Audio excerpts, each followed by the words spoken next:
Channel silo-based fraud management systems have been in existence for over 30 plus years now, and most banks are grappling with a large number of such systems installed. This is one of the reasons why banks wanted to move to a cross-channel real-time enterprise fraud management system. But globally it is seen that post-purchase of an EFRM system, a good majority of the banks, however, are not able to go live with a true EFRM even after years of implementation, while some banks come out as great success. Follow-up analysis has brought to limelight the main reasons for this stark difference, and these have been linked to 5 critical management decisions taken by the banks.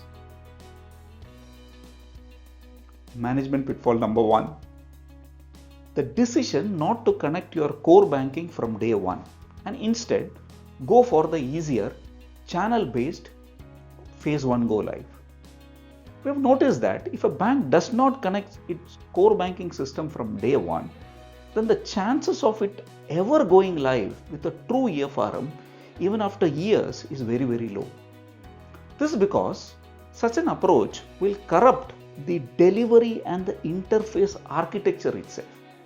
As you know, channel is much more easier and less complex to deliver, with most of the messages being structured. Core banking, however, has 10 times more intelligence, which is mostly unstructured and which needs to be tapped from day one for the holistic intelligence building.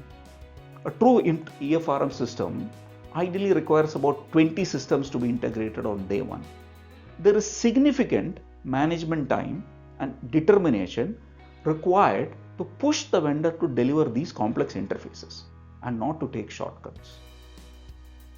As these form the bedrock of your implementation, and getting this interfacing and intelligence philosophy right the first time is important, as only then can you implement complex cross-channel scenarios required in an EFRM system.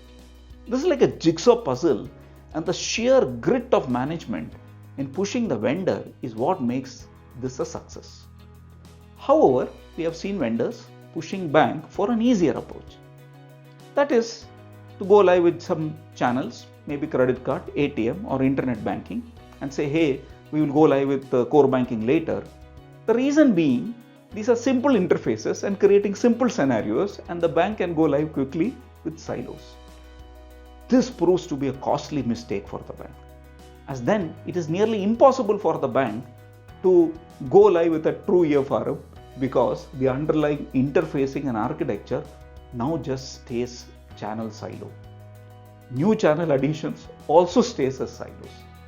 And since the bank has got its fundamental cross-channel messaging architecture wrong, it is forced to continue with these silos, as any change will now become too complex, too costly, and will require significant rework.